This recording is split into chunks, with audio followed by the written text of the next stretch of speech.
Nous allons maintenant partir à la découverte de la Camargue. Vous savez, ce petit coin de paradis situé au sud de la France, entre Arles et Sainte-Marie-de-la-Mer. C'est magnifique. Des marais, des flamants roses, des plages désertes, des balades à cheval, des hôtels de luxe en pleine nature. Pas étonnant que les stars comme Marion Cotillard, Isabelle Adjani, Alexandra, Audrey Lamy ou encore Inès de la Fressange y séjournent très régulièrement. Alors pour la beauté des paysages, certes, mais aussi pour l'effervescence artistique qui y règne notamment à Arles, où cette semaine, les célèbres rencontres photographiques viennent de débuter. C'est un reportage de Tania Mépiel et de Romain Manon.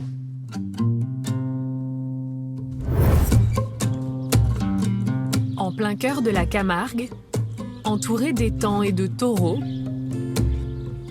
le Mas de la Fouque, un des hôtels les plus chics de la région. Élodie et Nicolas, ces jeunes mariés qui séjournent ici, vont vivre une des expériences les plus exclusives que propose l'établissement. Waouh, c'est chouette! Ici, on permet aux clients de décoller directement de l'hôtel pour un tour en hélicoptère au-dessus de la Camargue. C'est parti!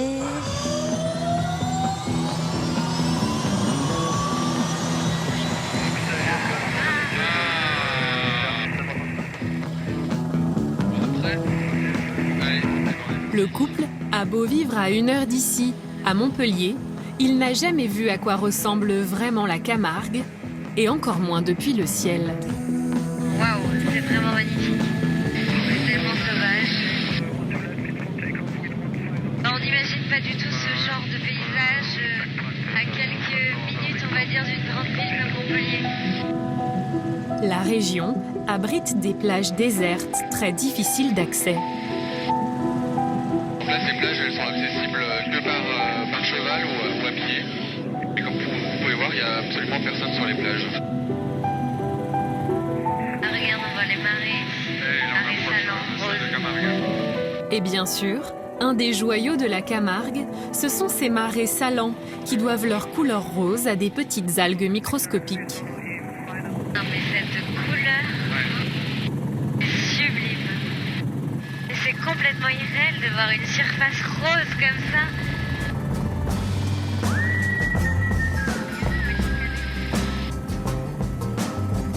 Terre historique des Gitans, la région est aujourd'hui prisée des touristes, des artistes et des célébrités. Séduits par ses paysages sauvages, ses plages secrètes et ses hôtels de luxe. Mais aussi par Arles, sa ville historique de plus en plus chic. Dans un instant, nous vous emmenons dans les coins les plus méconnus et surprenants de la Camargue.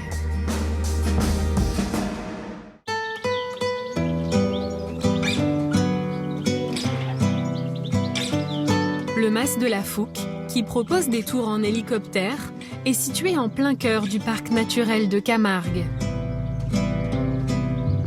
Élodie et Nicolas, les jeunes mariés, découvrent les lieux avec le directeur. On a la chance d'être entouré de canetons et également de taureaux juste derrière nous, de chevaux, d'aigrettes, de grues.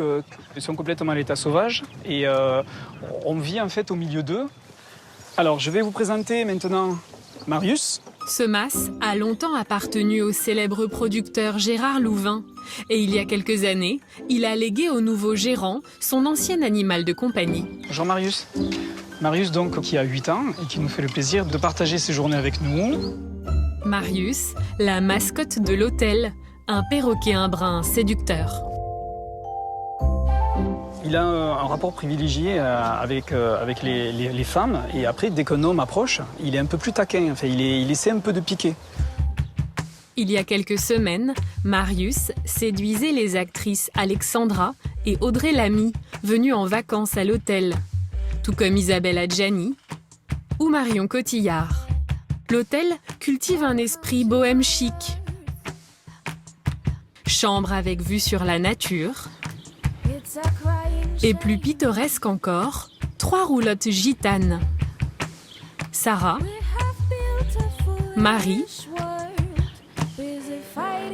et Esmeralda, très appréciée de Vanessa Paradis ou de l'icône de mode Caroline de Maigret, qui en a posté une photo sur son compte Instagram.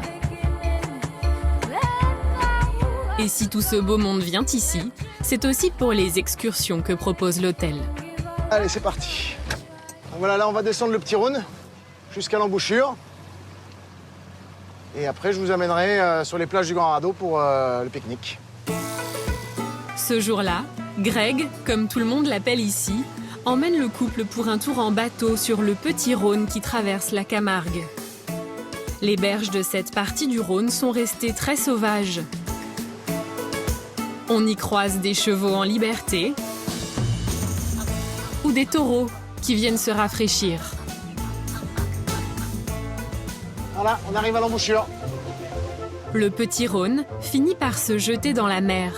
Tout près d'ici se trouve la plage déserte sur laquelle Greg va accoster, dans le domaine du Grand Radeau.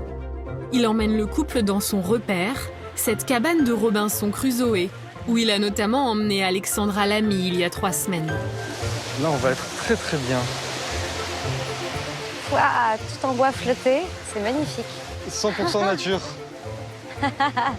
La cabane 5 étoiles. Non mais, pure cabane. J'avoue. Il n'y a pas un clou. Le rosé.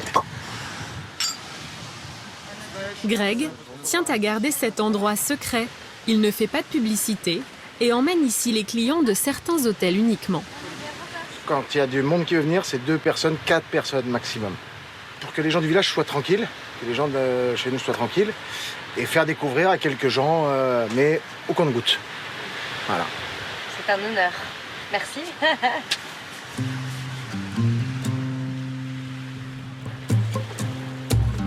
Après le déjeuner, Heidi Tissandier, éleveuse de chevaux camarguais, emmène le couple en promenade.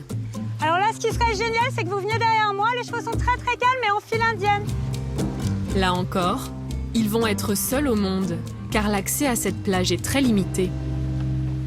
Même en plein été, ici, ça reste très préservé. Seuls les locaux y ont accès ou les guides autorisés. Personne ne peut connaître et personne ne peut y accéder grâce aux gardes qui préservent un petit peu ce côté sauvage et nature.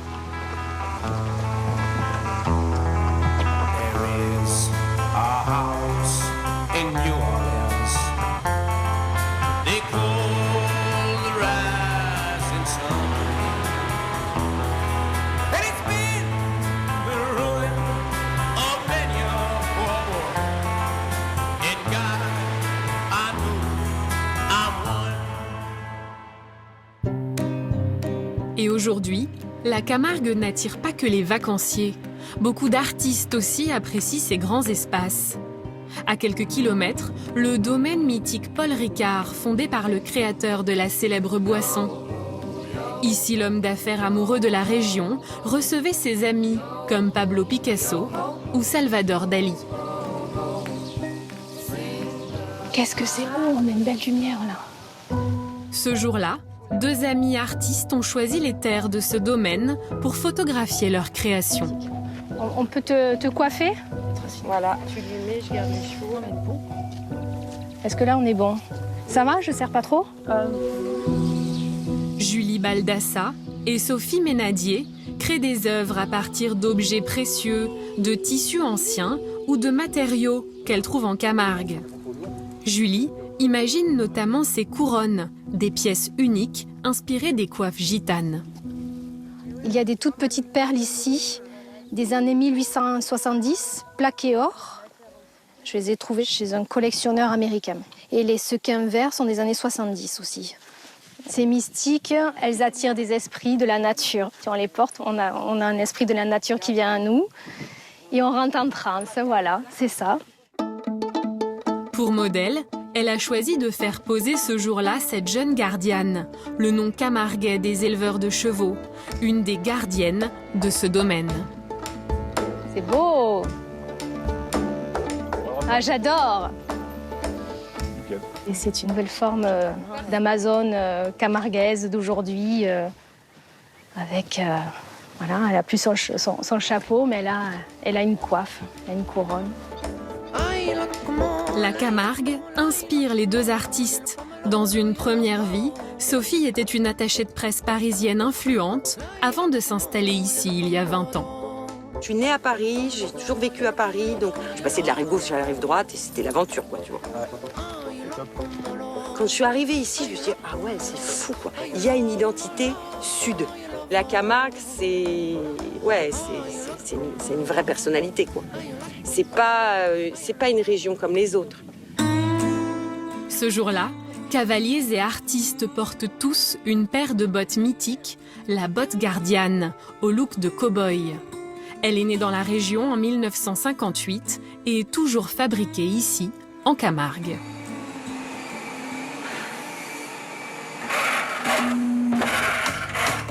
Jean Reynaud, Romain Duris, Blanche Gardin comptent parmi les clients de cette maison historique.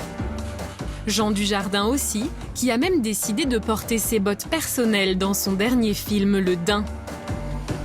Aujourd'hui, entouré de son frère et sa sœur, c'est Julien Agulon qui gère cette institution.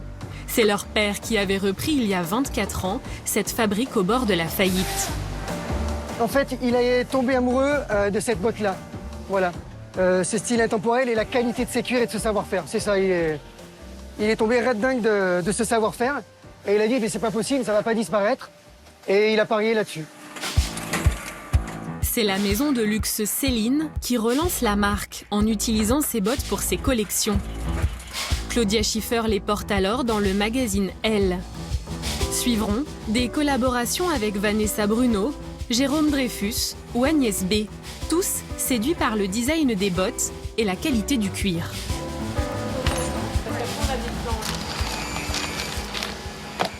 Alors ce cuir-là, il est juste extraordinaire.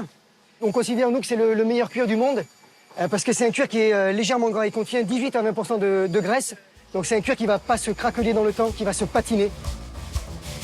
Aujourd'hui, la maison qui s'est diversifiée reste une des rares à tout fabriquer encore artisanalement dans sa région française d'origine.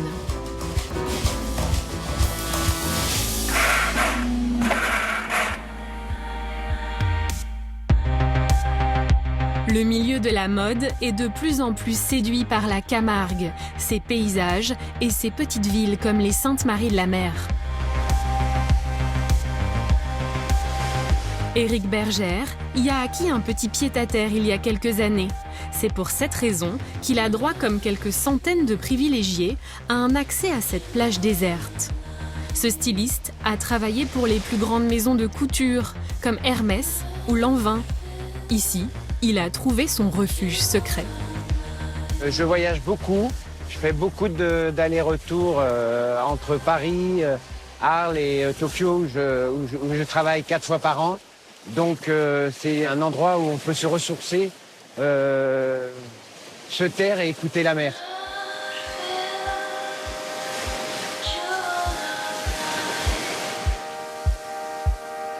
Comme beaucoup de gens de la mode ou du milieu de l'art, Éric Bergère a aussi acquis une propriété dans les terres.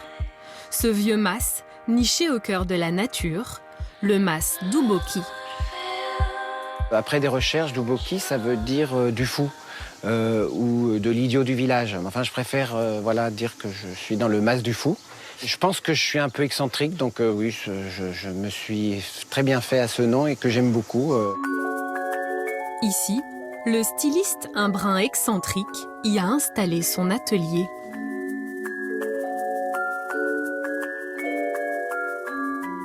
J'épingle ça à 35 de là. C'est là qu'il imagine ses créations.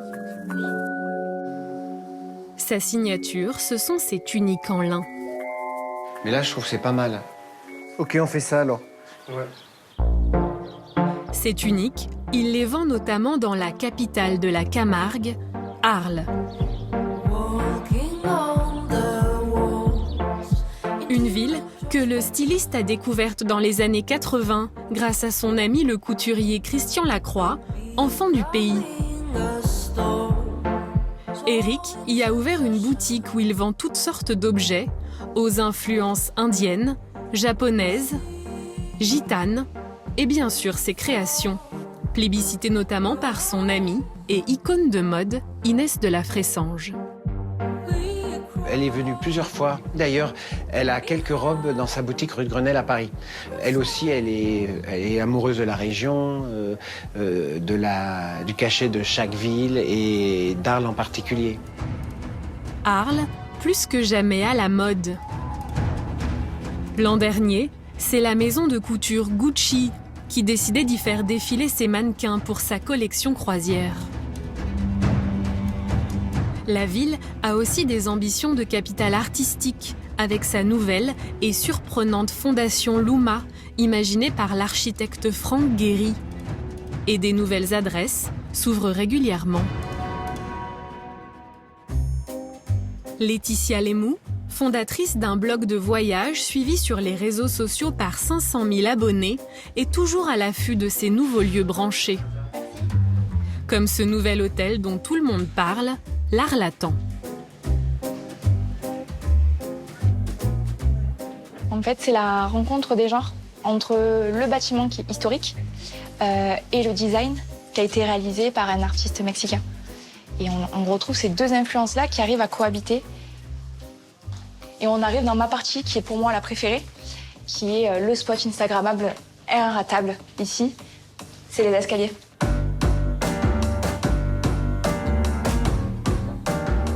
C'est amusant parce que c'est complètement atypique. On n'a pas l'habitude de voir ça. Et c'est ce que recherche aussi toute ma communauté. C'est pour ce type d'adresse qu'ils me suivent. Une adresse partagée directement sur son compte Instagram. Et la blogueuse cherche aussi les coins plus sauvages. Ce jour-là, elle a droit à une visite privée de la réserve du Pont de Gau qui abrite 800 flamants roses. Ah, il se tourne. Un des symboles de la Camargue. Donc les flamands femelles sont petits et les flamands mâles sont grands. En fait, les flamands ont des cycles comme ça très courts. Ils vont manger un peu, puis dormir un peu, puis remanger, puis redormir, puis se déplacer, puis aller ailleurs, etc. Ils chill. Ouais, c'est ça, exactement. Voilà. Ils chill toute la journée. C'est pas mal comme concept. Ouais, c'est sympa, ouais. Bon. Il y a personne quand on vient très tôt le matin, donc c'est aussi l'objectif d'avoir en fait la photo sans personne dessus. Donc je conseille vraiment de se lever tôt si on veut des belles photos. Ou tard le soir, bien sûr, pour avoir le coucher de soleil, évidemment. Pour ceux qui les cherchent vraiment, la Camargue offre encore de nombreux coins tranquilles et préservés, même en plein cœur de l'été.